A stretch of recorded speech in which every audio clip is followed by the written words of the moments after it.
Hallelujah. सर्वशक्तिमान परमेश्वर प्रभु यीशु मसीह का धन्नवाद होवे और परमेश्वर का धन्नवाद करते हैं कि जिन्हें सानू अज दा सुंदर समा दिता कि असी परमेश्वर के वचन नू सुन सकीए, पढ़ सकीए। और सबना नू मेरे वालों प्यार भरी जय मसीह दी। खुदावंद यीशु मसीह के नाम नू जलाल अते महिमा मिले कि जिन्हें सानू अज दी सुबह अपनी खिदमत करने के लिए मौका बख्शा है और जिन्हें सानू अज दे साह बख्शे और जिन्हें सानू अज दा दिन बख्शा है उसे दे नाम नू जलाल अते महिमा और तारीफ है। हालेलुया। और प्रभु का धन्नवाद करते हैं। हालेलुया। और सचमुच बाइबल दे विच लिखा कि जिहड़े गुनाह हुंदे आ, जिहड़े पाप हुंदे आ, जिहड़े मापियां दे पाप हुंदे ओ बच्चियां दे उत्ते आउंदे आ, पीढ़ियों पीढ़ी बच्चियां दे उत्ते पैंदे आ। और सचमुच जिहड़े मापियां ने गुनाह कीते हुंदे आ, जिहड़े मापियां ने पाप कीते हुंदे ओ बच्चियां दे उत्ते पैंदे आ। और सचमुच अज गुनाह दे हेठां जिहड़े बच्चे आ, जिहड़े गुनाह दे हेठां, बदी दे हेठां, कई तरह के पाप दे हेठां।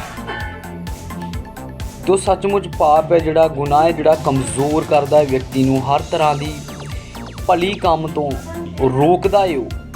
और मैं इस जगह ते एक वचन है जिहड़ा पढ़ना चाहुंदा, विरलाप की किताब उसका 5 अध्याय उसका 6 वचन।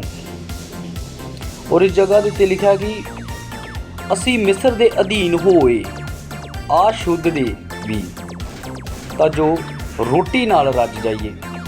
इस जगह ते लिखा कि परमेश्वर दी जिहड़ी इजराइल प्रजा है जिहड़ी वो मिस्र दे अधीन हो गई, मिस्र दे अधीन हो गई कि असी रोटी नूं जिहड़ी आ रज के खा सकीए। इस जगह दे उत्ते एक दुनियावी रोटी की भी गल होंदी है ते एक पाप की रोटी की भी गल होंदी है। मिस्र आ जिहड़ा गुनाह नूं, पाप नूं, बदी नूं दर्शाउंदा है। हर तरह की परमेश्वर के जिहड़ा वचन के विरोध च आ गल उस नूं दर्शाउंदा है। मिस्र जिहड़ी इजराइल की प्रजा है मिस्र के अधीन हो गई कि असी रज के रोटी नूं की करिए, खा सकीए। हुण अज रोटी नूं वेखना कि अज किहड़ी रोटी की गल कर रहे असीं। आलस की रोटी, चोरी की रोटी, हेरा फेरी की रोटी, हर तरह की जिहड़ी सानू प्रभु तो दूर करदी आ वो मिस्र की रोटी है। जिवें बाइबल यूहन्ना दी अंजील दा 6 दा 27 वचन दसदा कि तुसी नाश होने वाले भोजन के लिए मेहनत ना करो, तुसी मिस्र दे भोजन के लिए मेहनत ना करो, तुसी उस भोजन के लिए मेहनत करो जिहड़ा स्वर्ग दे विच विराजमान है। उस रोटी के लिए मेहनत करो जिहड़ी रोटी सचमुच सानू जीवन देंदी, आत्मिक रोटी, आत्मिक वचन। पर इस जगह ते मिस्र दे अधीन हो गए आ। मिस्र दे अधीन होने के कारण इन्हां दी जिंदगी दे विच बड़ा तगड़ा दुख, विरलाप वध गया है, कष्ट वध गया है, मुश्किलां वध गईयां है, परेशानियां वध गईयां है, दुख वध गया, बीमारियां वध गईयां, विपता वध गईयां है। ते परमेश्वर दे अधीन नहीं होए बल्कि मिस्र दे शैतान दे अधीन हो के ते उस रोटी नूं ही लभदे आ, पाप दी रोटी नूं, गुनाह दी रोटी नूं, कमजोरी दी रोटी नूं, और वीक हो जाते हैं। हालेलुया। प्रभु के नाम नूं जलाल मिले। अगे लिखा है 7 वचन दे विच कि साडे मापियां ने पाप कीते अते वो चल वसे अते असी उन्हां दी बदी दा भार चुकदे हां। कहंदा साडे मापियां ने, साडे गुनाह ने, साडियां जिहड़े दादे पड़दादे जिहड़े बुत परस्ती दे पिछे लग गए सी, मूर्ति पूजा दे पिछे लग गए ही, जादूगरी दे पिछे लग गए सी, उन्होंने परमेश्वर के विरोध में साडे दादियां ने, पड़दादियां ने पाप कीते। तो पीढ़ियों पीढ़ी परमेश्वर ने कहा कि जिहड़े मापियां दे पाप होणगे बच्चों के उत्ते आ जाणगे।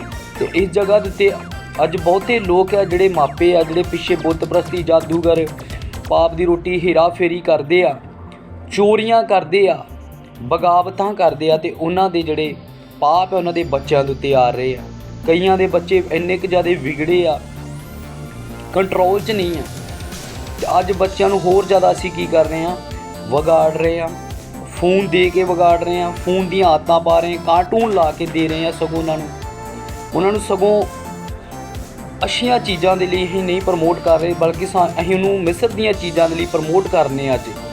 ਤੇ ਇਸੇ ਤਰ੍ਹਾਂ ਹੀ ਜੋ ਮਾਪੇ ਆਪਣੇ ਬੱਚਿਆਂ ਨੂੰ ਸਿਖਾਉਣਗੇ, ਬੱਚੇ ਉਹੀ ਸਿੱਖਣਗੇ। ਪਰ ਅੱਜ ਬੱਚੇ ਕੰਟਰੋਲ 'ਚੋਂ ਬਾਹਰ ਹੋ ਚੁੱਕੇ ਆ, ਕਿਉਂਕਿ ਮਾਪਿਆਂ ਦੇ ਵੱਲ ਵੇਖ ਕੇ ਬੱਚਾ ਕੀ ਕਰਦਾ, ਰੀਸ ਕਰਦਾ। ਬੱਚੇ ਨੂੰ ਸਿਖਾਉਣ ਦੀ ਲੋੜ ਨਹੀਂ ਆ, ਬੱਚੇ ਨੂੰ ਸਿਰਫ ਇੱਕ ਨਕਲ ਕਰਦਾ ਆਪਣੇ ਮਾਤਾ ਦੀ, ਆਪਣੇ ਪਿਤਾ ਦੀ। ਬੱਚਾ ਨਕਲ ਕਰਦਾ ਏ ਤੇ ਨਕਲ ਦੇ ਨਾਲ ਕੀ ਕਰਦਾ ਏ, ਉਹ ਸਿੱਖਦਾ ਏ। ਹੁਣ ਜੇਕਰ ਮਾਪਿਆਂ ਨੇ ਫ਼ੋਨ ਫੜਿਆ ਏ ਤੇ ਬੱਚਾ ਆਟੋਮੈਟਿਕਲੀ ਫ਼ੋਨ ਉਹਦੇ ਹੱਥ 'ਚੋਂ ਖਿੱਚੇਗਾ, ਜਿੱਦ ਕਰੇਗਾ। ਜੇਕਰ ਬਾਈਬਲ ਫੜੀ ਆ ਤੇ ਬਾਈਬਲ ਦੀ ਜਿੱਦ ਕਰੇਗਾ, ਮੈਨੂੰ ਵੀ ਪੜ੍ਹਾਓ, ਮੈਨੂੰ ਵੀ ਸਿਖਾਓ, ਮੈਂ ਬਾਈਬਲ ਪੜ੍ਹਨੀ ਆ, ਮੈਂ ਪ੍ਰਾਰਥਨਾ ਕਰਨੀ। ਜੇਕਰ ਮਾਪੇ ਪ੍ਰਾਰਥਨਾ ਕਰਦੇ ਹੋਣਗੇ ਤੇ ਬੱਚੇ ਵੀ ਉਹਨਾਂ ਦੇ ਨਾਲ ਦੁਆ ਕਰਨਗੇ, ਪ੍ਰਾਰਥਨਾ ਕਰਨਗੇ। ਉਹਨਾਂ ਨੇ ਆਟੋਮੈਟਿਕਲੀ ਉਹਨਾਂ ਦੇ ਨਾਲ ਕੀ ਕਰਨਾ ਹੈ, ਬੈਠਣਾ, ਉਹਨਾਂ ਵੱਲ ਵੇਖ ਕੇ ਉਹਨਾਂ ਨੇ ਸਿੱਖਣਾ ਹੈ। ਅੱਜ ਪਰ ਮਾਪਿਆਂ ਨੇ ਆਪਣੇ ਬੱਚਿਆਂ ਨੂੰ ਵਿਗਾੜ ਛੱਡਿਆ ਹੈ। ਜਿਵੇਂ ਬਾਈਬਲ ਦੇ ਵਿੱਚ ਲਿਖਿਆ ਹੈ, ਉਸ ਜਗ੍ਹਾ ਦੇ ਉੱਤੇ ਵਿਵਸਥਾ ਸਾਰ ਉਹਦੀ 6 ਅਧਿਆਇ ਦਾ 6 ਵਚਨ 'ਚ ਲਿਖਿਆ, ਹੇ ਮਾਪਿਓ, ਆਪਣੇ ਬੱਚਿਆਂ ਨੂੰ ਉੱਠਦੇ, ਬੈਠਦੇ, ਤੁਰਦੇ, ਲੇਟਦੇ ਤੁਸੀਂ ਪ੍ਰਭੂ ਪਰਮੇਸ਼ਵਰ ਦੀਆਂ ਗੱਲਾਂ ਦੱਸੋ, ਉਹਨਾਂ ਨੂੰ ਪ੍ਰਭੂ ਦੇ ਬਾਰੇ ਜਾਣਕਾਰੀ ਦਿਓ। ਅੱਜ ਪਰ ਜਾਣਕਾਰੀ ਸਾਨੂੰ ਇੱਕ ਸੰਸਾਰ ਦੀ ਦਿੱਤੀ ਜਾ ਰਹੀ ਹੈ। ਅੱਜ ਅਸੀਂ ਆਪਣੇ ਬੱਚਿਆਂ ਨੂੰ ਇਹੋ ਜਿਹੀ ਸਿੱਖਿਆ ਦੇ ਰਹੇ ਹਾਂ, ਜਿਹੜੀ ਸਿੱਖਿਆ ਆਉਣ ਵਾਲੇ ਸਮੇਂ ਦੇ ਵਿੱਚ, ਆਉਣ ਵਾਲੇ ਦਿਨਾਂ ਦੇ ਵਿੱਚ ਸਾਡੇ ਉੱਤੇ ਬੜੀ ਭਾਰੀ ਅਤੇ ਡਾਢੀ ਵਰਨ ਵਾਲੀ ਹੈ। ਅੱਜ ਇਸੇ ਤਰ੍ਹਾਂ ਹੀ ਵਿਰਲਾਪ ਦੀ ਕਿਤਾਬ ਦੇ ਵਿੱਚ, ਸੋਗ ਦੀ ਕਿਤਾਬ ਆ ਜਿਹੜੀ, ਇਸ ਤਰ੍ਹਾਂ ਉਹਨਾਂ ਦੇ ਮਾਪਿਆਂ ਨੇ ਪਾਪ ਕੀਤੇ, ਗੁਨਾਹ ਕੀਤੇ ਅਤੇ ਅੱਜ ਉਹਨਾਂ ਦੇ ਉੱਤੇ ਬਦੀ ਵਰ ਰਹੀ ਆ। ਉਹਨਾਂ ਦੇ ਬੱਚਿਆਂ ਦੇ ਉੱਤੇ ਅੱਜ ਸੋਗ ਕਰਦੇ ਆ ਅਤੇ ਆਪਣੇ ਗੁਨਾਹਾਂ ਨੂੰ, ਆਪਣੇ ਪਾਪਾਂ ਨੂੰ, ਆਪਣੀਆਂ ਗਲਤੀਆਂ ਨੂੰ ਮੰਨਦੇ ਆ। ਹੁਣ ਉਹਨਾਂ ਦੇ ਕੋਲੋਂ, ਉਹਨਾਂ ਦੀਆਂ ਪੀੜ੍ਹੀਆਂ ਤੋਂ ਪੀੜ੍ਹੀ ਉਹਨਾਂ ਦੇ ਬੱਚਿਆਂ ਦੇ ਕੋਲੋਂ ਬਦੀ ਹੈ ਜਿਹੜੀ ਚੁੱਕੀ ਨਹੀਂ ਜਾਂਦੀ। ਇਹ ਜਗ੍ਹਾ ਦੇ ਉੱਤੇ ਲਿਖਿਆ ਕਿ ਸਾਡੇ ਮਾਪਿਆਂ ਨੇ ਪਾਪ ਕੀਤੇ ਅਤੇ ਉਹ ਕਹਿੰਦਾ ਕਿ ਚਲੇ ਗਏ ਆ, ਇਸ ਧਰਤੀ ਨੂੰ ਛੱਡ ਕੇ ਚਲੇ ਗਏ ਆ। ਸ਼ਰਾਬ ਪੀਤੀ, ਮੂਰਤੀ ਪੂਜਾ ਕੀਤੀ, ਗਾਲਾਂ ਕੱਢੀਆਂ, ਹਰ ਤਰ੍ਹਾਂ ਦਾ ਜਿਹੜਾ ਬੁਰਾ ਕੰਮ ਸੀ ਪਰਮੇਸ਼ਰ ਦੇ ਵਿਰੁੱਧ ਕੀਤਾ। ਅਤੇ ਪਰਮੇਸ਼ਰ ਨੇ ਕਿਹਾ ਕਿ ਤੁਹਾਡੇ ਜਿਹੜੇ ਪਾਪ ਹੋਣਗੇ ਆਉਣ ਵਾਲੇ ਸਮੇਂ ਦੇ ਵਿੱਚ ਤੁਹਾਡੀਆਂ ਪੀੜ੍ਹੀਆਂ ਦੇ ਉੱਤੇ ਪੈ ਜਾਣਗੇ। ਅੱਜ ਲੋਕਾਂ ਦੇ ਬੱਚੇ ਕਿਉਂ ਨਿਰਬੋਧ ਆ? ਇਸੇ ਕਾਰਨ ਹੀ ਨਿਰਬੋਧ ਆ ਕਿਉਂਕਿ ਉਹਨਾਂ ਦੇ ਬੱਚੇ ਕਈਆਂ ਨੂੰ ਡਾਂਸ ਕਲੱਬ 'ਚ ਪਾ ਦਿੰਦੇ ਆ। ਛੋਟੇ ਬੱਚਿਆਂ ਨੂੰ ਵੇਖਿਓ, ਸੁਰਖੀ ਲਾਈ ਹੁੰਦੀ, ਬਿੰਦੀ ਲਾਈ ਹੁੰਦੀ, ਟੌਪਸ ਪਾਏ ਹੁੰਦੇ ਆ, ਮਹਿੰਦੀਆਂ ਲਾਈਆਂ ਹੁੰਦੀਆਂ। ਉਹ ਕੀ ਸਿਖਾਉਣਗੇ ਆਪਣੇ ਬੱਚਿਆਂ ਨੂੰ? ਕੁਝ ਵੀ ਨਹੀਂ ਸਿਖਾ ਸਕਦੇ। ਜਦ ਕਿ ਖੁਦ ਉਹਨਾਂ ਦੇ ਪੱਲੇ ਹੋਏਗਾ ਕੁਝ ਦੇ ਤਾਂ ਹੀ ਆਪਣੇ ਬੱਚਿਆਂ ਨੂੰ ਇੱਕ ਸਿੱਖਿਆ ਦੇਣਗੇ। ਨਹੀਂ ਤਾਂ ਆਉਣ ਵਾਲੇ ਦਿਨਾਂ ਦੇ ਵਿੱਚ, ਆਉਣ ਵਾਲੇ ਸਮੇਂ ਦੇ ਵਿੱਚ ਦੁੱਖ ਸਹਿਣ ਦੇ ਲਈ ਤਿਆਰ ਹੋ ਜਾਓ। ਜੇਕਰ ਤੁਸੀਂ ਆਪਣੇ ਬੱਚਿਆਂ ਉੱਤੇ ਕੰਟਰੋਲ ਨਹੀਂ ਕਰੋਗੇ ਤੇ ਸੱਚਮੁੱਚ ਆਉਣ ਵਾਲੇ ਦਿਨਾਂ 'ਚ, ਆਉਣ ਵਾਲੇ ਸਮੇਂ ਦੇ ਵਿੱਚ ਸੰਗੀ ਫੜ ਲੈਣਗੇ ਤੁਹਾਡੀ। ਪਰ ਜੇਕਰ ਤੁਸੀਂ ਕੰਟਰੋਲ ਕਰੋ, ਪ੍ਰਭੂ ਦੀਆਂ ਗੱਲਾਂ, ਪ੍ਰਭੂ ਦੇ ਵਚਨ ਨੂੰ ਉਹਨਾਂ ਨੂੰ ਸਿਖਾਓ ਅਤੇ ਖੁਦਾਵੰਦ ਦੀ ਕਿਰਪਾ ਤੁਹਾਡੇ ਉੱਤੇ ਹੋਏਗੀ। ਉਹ ਬੁੱਧਵਾਨ ਹੋਣਗੇ, ਕਿਉਂਕਿ ਬਾਈਬਲ ਦੇ ਵਿੱਚ ਲਿਖਿਆ, ਬੁੱਧਵਾਨ ਬੱਚਾ ਆਪਣੇ ਪਿਓ ਦੀ ਤਾਲੀਮ ਨੂੰ ਮੰਨਦਾ, ਛੱਡਦਾ ਨਹੀਂ ਹੈ। ਪਰ ਮੂਰਖ ਬੱਚਾ ਆਪਣੇ ਪਿਓ ਨੂੰ ਗੁੱਸਾ ਅਤੇ ਚੜਚੜਾ, ਕ੍ਰੋਧ ਚੜਾਉਂਦਾ ਏ। ਅੱਜ ਸਾਡੇ ਹੱਥ ਵਿੱਚ ਹੈ, ਸਾਡੀ ਜ਼ਿੰਮੇਵਾਰੀ ਕਿ ਅਸੀਂ ਅੰਤ ਦੇ ਦਿਨਾਂ ਦੇ ਵਿੱਚ ਆਪਣੇ ਬੱਚਿਆਂ ਨੂੰ ਕੀ ਕਰੀਏ, ਪ੍ਰਭੂ ਦੀਆਂ ਗੱਲਾਂ ਸਿਖਾਈਏ, ਕੰਟਰੋਲ 'ਚ ਰੱਖੀਏ ਔਰ ਖੁਦਾ ਦੇ ਕਲਾਮ ਦੇ ਵਿੱਚ ਵਧਦੇ ਜਾਈਏ। ਹਾਲੇਲੂਇਆ, ਪ੍ਰਭੂ ਦੀ ਮਹਿਮਾ ਹੋਵੇ। ਫਿਰ ਇਸ ਜਗ੍ਹਾ 'ਤੇ ਲਿਖਿਆ ਕਿ ਅਸੀਂ ਉਹਨਾਂ ਦੀ ਬਦੀ ਦਾ ਭਾਰ ਚੁੱਕਦੇ ਹਾਂ।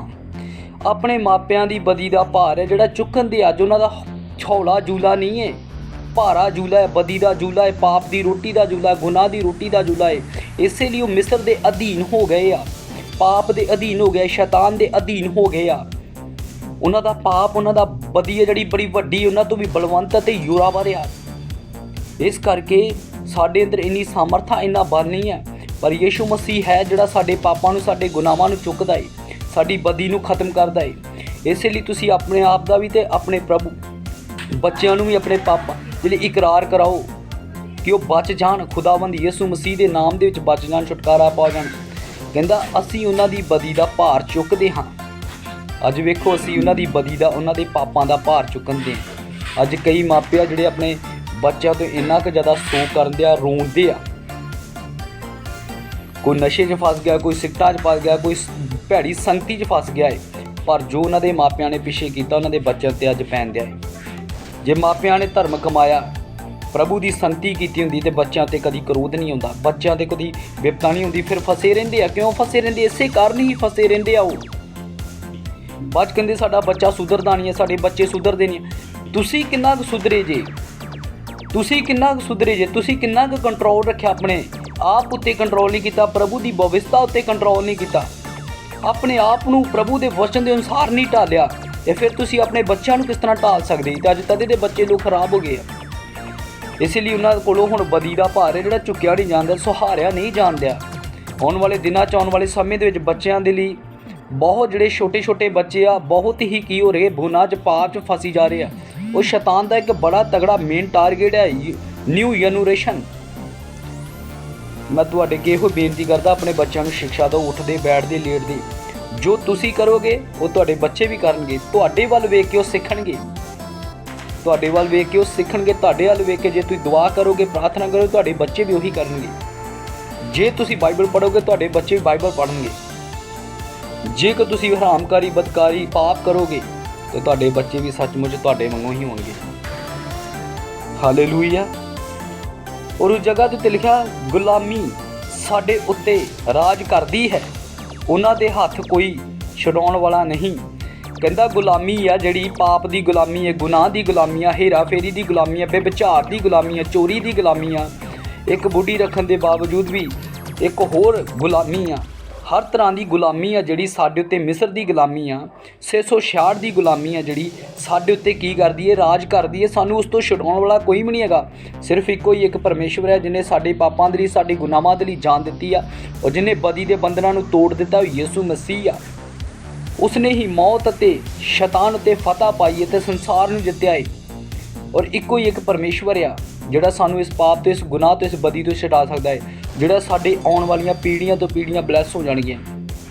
ਜਿਵੇਂ ਯਸ਼ਾਇਆ ਦੀ ਕਿਤਾਬ ਦੇ ਵਿੱਚ ਲਿਖਿਆ 60 ਅਧਿਆਏ ਉਹਦਾ 21 ਵਚਨ ਦੇ ਵਿੱਚ ਲਿਖਿਆ ਕਿ ਸੱਚਮੁੱਚ ਜਿਹੜੇ ਮੇਰੇ ਬੱਚੇ ਹੋਣਗੇ, ਜਿਹੜੇ ਪ੍ਰਭੂ ਵਿੱਚ ਬੱਚੇ ਪੈਦਾ ਕੀਤੇ ਹੋਣਗੇ, ਤੁਸੀਂ ਵਚਨ ਦੇ ਦੁਆਰਾ ਪੈਦਾ ਕੀਤੇ ਹੋਣਗੇ, ਉਹ ਕੀ ਕਰਨਗੇ? ਧਰਤੀ ਨੂੰ ਕੰਟਰੋਲ ਕਰਨਗੇ। ਸਗੋਂ ਲੋਕਾਂ ਨੂੰ ਪਾਪ ਦਾ, ਗੁਨਾਹ ਤੋਂ, ਬਦੀ ਤੋਂ ਕੰਟਰੋਲ ਕਰਨਗੇ ਅਤੇ ਪਰਮੇਸ਼ਰ ਦੇ ਮਾਰਗਾਂ ਦੇ ਵਿੱਚ ਲੈ ਕੇ ਆਉਣਗੇ। ਅਸੀਂ ਅੱਜ ਪ੍ਰਭੂ ਦੇ ਬੱਚੇ ਬਣਨਾ ਹੈ, ਮਿਸਰ ਦੇ ਬੱਚੇ ਨਹੀਂ ਬਣਨਾ। ਅਸੀਂ ਪਾਪ ਦੀ ਰੋਟੀ ਤੋਂ ਬਚਣਾ ਹੈ, ਪਾਪ ਦੀ ਰੋਟੀ ਨਹੀਂ ਖਾਣੀ, ਗੁਨਾਹ ਦੀ ਰੋਟੀ ਨਹੀਂ ਖਾਣੀ। ਅੱਜ ਅਸੀਂ ਉਹ ਰੋਟੀ ਨਹੀਂ ਖਾਣੀ ਜਿਹੜੀ ਸਾਨੂੰ ਨਾਸ਼ ਕਰਦੀ ਆ। ਅਸੀਂ ਆਤਮਿਕ ਰੋਟੀ ਖਾਣੀ ਹੈ ਜਿਹੜੀ ਸਾਡੀ ਆਤਮਿਕ ਜੀਵਨ ਨੂੰ ਪ੍ਰਭੂ ਦੇ ਨਾਲ ਜੋੜਦੀ ਹੈ। ਉਸ ਰੋਟੀ ਦੀ ਭਾਲ ਕਰੋ ਜਿਹੜੀ ਰੋਟੀ ਪ੍ਰਭੂ ਯਿਸੂ ਮਸੀਹ ਹੈ। ਹਾਲੇਲੂਇਆ।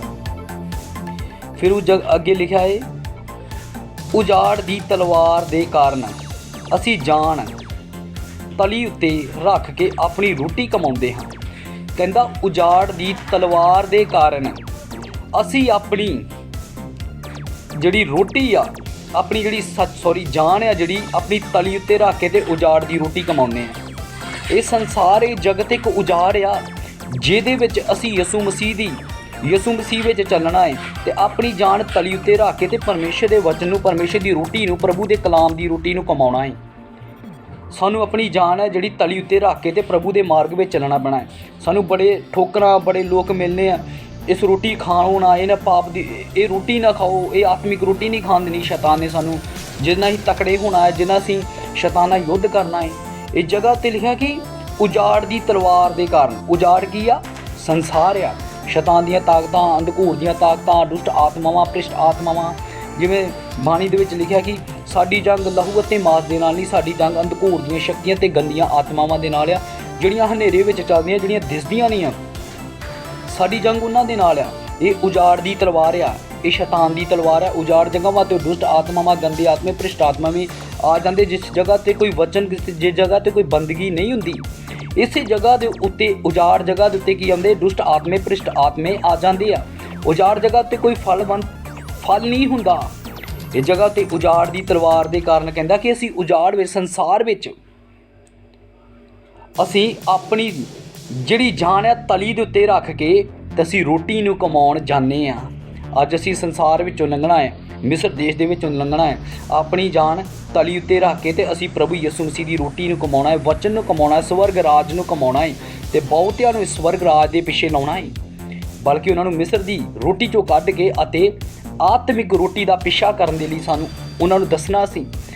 ਅੱਜ ਅਸੀਂ ਪਾਪ ਦੀ ਰੋਟੀ ਤੋਂ ਬਚਣਾ ਹੈ, ਗੁਨਾਹ ਦੀ ਰੋਟੀ ਤੋਂ ਬਚਣਾ ਹੈ ਅਤੇ ਆਪਣੀ ਜਾਨ ਨੂੰ ਕਿੱਥੇ ਰੱਖਣਾ ਹੈ? ਤਲੀ ਉੱਤੇ ਰੱਖਣਾ ਹੈ ਅਤੇ ਪ੍ਰਭੂ ਦਾ ਕੰਮ ਕਰਦੇ ਵਿੱਚ ਵਧਦੇ ਜਾਣਾ ਹੈ। ਜਿਵੇਂ ਵਧਣਾ ਹੈ, ਜਿਵੇਂ ਕਹਿੰਦਾ ਜ਼ਿੰਦਗੀ ਜਿਹੜੀ ਮਸੀਹ ਦੇ ਵਿੱਚ ਜੀਣ ਦੇ ਨਾਲ ਸਾਨੂੰ ਦੁੱਖ ਹੈ ਜਿਹੜੇ ਝੱਲਣੇ ਪੈਣੇ ਆ। ਅੱਜ ਕਈ ਲੋਕਾਂ ਨੇ ਕਿਹਾ ਕਿ ਸਾਨੂੰ ਬੁਖਾਰ ਹੋ ਜਾਂਦਾ ਹੈ ਅਤੇ ਮਸੀਹ ਵਿੱਚ ਕਹਿੰਦੇ ਦੁੱਖ ਆਉਣੇ ਆ, ਜਾਂ ਜ਼ੁਕਾਮ ਲੱਗ ਜਾਂਦਾ ਹੈ ਕਹਿੰਦੇ ਮਸੀਹ ਵਿੱਚ ਦੁੱਖ ਆਉਣੇ ਆ, ਜਾਂ ਕੋਈ ਕੈਂਸਰ ਦੇ ਜਾਂ ਕੋਈ ਬਿਮਾਰੀ ਜਾਂ ਕੋਈ ਵਿਪਤਾ ਕੋਈ ਪਰੇਸ਼ਾਨੀ ਆ ਜਾਂਦੀ ਆ ਤੇ ਕਹਿੰਦੇ ਸੀ ਮਸੀਹ